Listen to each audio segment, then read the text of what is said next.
ቆይ አንድ ጊዜ መታወቂያችሁ ዲጂታል ነው? ሶ ኢንተርናሽናል ቪዛ ካርድ እናውጣ። ሌትስ ጎ።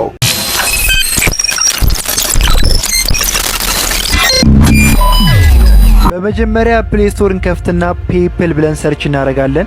በመቀጠል ኢንስታል ካደረግነው በኋላ ክሬት አካውንት እንለዋለን። ኮንቲኒው እንለውና ከዛ በኋላ የፈለግነው ኒክኔም ወይም ስማችንን ሊሆን ይችላል እሱን እንጽፋለን። ከዛም የምንጠቀምበትን ስልክ ቁጥር እናስገባና ኔክስት እንለዋለን። ከዛም ክሬት ፓስኮድ ይላችኋል። እናንተ የማትረሱትን ፓስኮድ ታስገቡለታላችሁ። ሁልጊዜ ስትከፍቱ ስለሚጠይቃችሁ እናንተ የማትረሱትን ፓስኮድ አስገቡለት። ቦክሱን ክሊክ አድርጋችሁ አሁንም ኔክስት ትሉታላችሁ። ከዛም ዌልካም ቱ ፔፕል ፍሪ ይላችኋል። አሁን አካውንታችንን በሚገባ ከፍተናል። ቬሪፋይ አካውንት ማድረግ ብቻ ነው የቀረን። አሁን ኢንተር ፔፕል እንለዋለን። እንደምታዩት ፍሮንት ፔጁ ይሄንን ይመስላል። ካርድ ማዘዝ ስትፈልጉ ካርድ የሚለውን ትነኩታላችሁ። በጣም ቀላል የሆነ ፊቸር ነው ያለው። አሁን አካውንታችንን ቬሪፋይ እናድርግ። ከላይ ፐርሰናል የሚለውን አንድ ጊዜ እንነካዋለን። ከዛም ቬሪፊኬሽን የሚለው አሁን ኖት ኮምፕሌትድ ነው የሚለው አንድ ጊዜ እንነካዋለን። ከዛም ዌልካም ፍሪ ይለናል። 5 ማሟላት ያለብን ነገር አለ። እነዚህን 5 ነገሮች ካሟላን በኋላ አካውንታችን ቬሪፋይ ይሆንልናል ማለት ነው። ቬሪፋይ እንለዋለን። ከዛም ኦኪፔሽን ኢምፕሎይ፣ ሴክተር ደግሞ ኤዱኬሽን፣ ሰብ ሴክተር ደግሞ አካዳሚክ ኤዱኬሽን፣ ኢንካም ሬንጃችሁን $1000 ትሉታላችሁ። እናንተ ከፈለጋችሁ $2000 ማለት ትችላላችሁ። ሶርስ ኦፍ ፈንድ ደግሞ ሴቪንግ ታደርጉና ኔክስት ትሉታላችሁ። በመቀጠል ደግሞ አድሬስ ላይን 1 ላይ አዲስ አበባ ትሉታላችሁ። አድሬስ ላይን 2 ላይ ደግሞ ኦፕሽን አለው አለመምላትም ትችላላችሁ። ነገር ግን እኛ አዲስ አበባ እንለዋለን። ዚፕ ኮድ ደግሞ 1000 እንሞላለን። ሲቲ አሁንም አዲስ አበባ እንለዋለን። ካንትሪ አውቶማቲካሊ ራሱ ሞልቶታል። ስልክ ቁጥራችንም ተሞልቷል። አሁን እዚህ ጋር አንድ ማስገባት ያለብን ዶክመንት አለ። ዩቲሊቲ ቢል፣ ባንክ ስቴትመንት ወይም ደግሞ በስማችሁ የተመዘገበ አንድ ዶክመንት ሊሆን ይገባል ማለት ነው። ወይም ደግሞ ናሽናል አይዲ ስታወጡ የተቀበላችሁትን ስማችሁ ያለበትን ዶክመንት ፋይል እሱን ፎቶ አንስታችሁ ማስገባት ትችላላችሁ። ከዛም ዶክመንታችንን አፕሎድ አድርገን አፕዴት እንለዋለን። ታይፕ ኦፍ ዶክመንት እኛ ናሽናል አይዲ ነው የምንጠቀመው። ነገር ግን ፓስፖርት ያላችሁ ሰዎች በፓስፖርት መጠቀም ትችላላችሁ።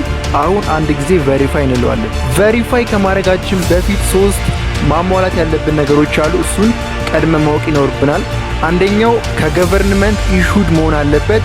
ሁለተኛው ደግሞ ካሜራችን መስራት ይኖርበታል። ሶስተኛው ደግሞ የራሳችንን ፎቶ በሰልፊ ማስገባት ይኖርብናል። በተጨማሪም ደግሞ አይዲያችንን ፎቶ አንስተን እናስገባለን ማለት ነው።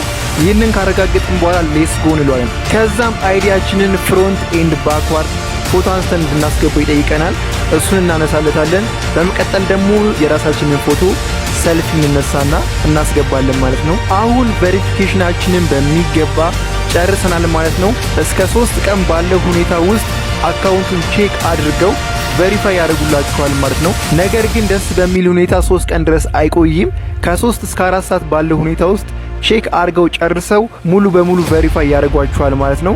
አሁን የኛን ቬሪፋይ የተደረገውን አሳያችኋለሁ ማለት ነው። አሁን እዚህ ጋር እንደምትመለከቱት አካውንታችን በሚገባ ቬሪፋይ ሆኖ ኮምፕሌትድ ይለናል። ቬሪፊኬሽን ላይ መጀመሪያ ላይ ያው እንደተመለከታችሁት ኖት ኮምፕሌትድ ነበር የሚለው፣ አሁን ግን ቬሪፋይ ስለሆነ ኮምፕሌትድ ብሎናል። ስለዚህ አሁን በሚገባ ዲጂታል ቪዛ ካርዳችንን በነፃ መቀበል እንችላለን ማለት ነው። አሁን ቪዛ ካርዳችንን ለመቀበል ቶፕ አፕ እንለዋለን።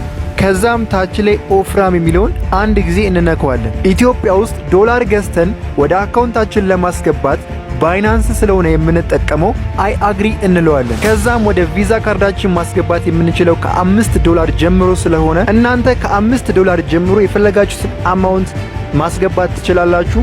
ለጊዜው እኛ ለሙከራ $5 እንለዋለን። ከዛም ቀጥታ ሪዳይሬክት አድርጎ ወደ ባይናንስ አካውንታችን ይወስደናል ማለት ነው። ከዛም $5 ዲፖዚት ማድረግ እንችላለን። በመጀመሪያ ግን ባይናንስ ፒ2ፒ ላይ ገብተን ዶላሩን ወይም USDTውን በገንዘብ መግዛት ይኖርብናል ማለት ነው። ከዛ ነው ዲፖዚት ማድረግ የምንችለው። ፒ2ፒ ላይ በኢትዮጵያ ብር USDT ወይም ደግሞ ዶላር እንገዛለን ማለት ነው። አሁን በዚህ ሰዓት ፒ2ፒ ላይ አንድ USDT ከ115 ብር ከ85 ሳንቲም ጀምሮ የተሸጠ ይገኛል ማለት ነው። ከዛም USDTያችሁን ባይ ካረጋችሁ በኋላ ወደ ፔፕል አካውንታችሁ ዲፖዚት በማድረግ መጠቀም ትችላላችሁ ማለት ነው።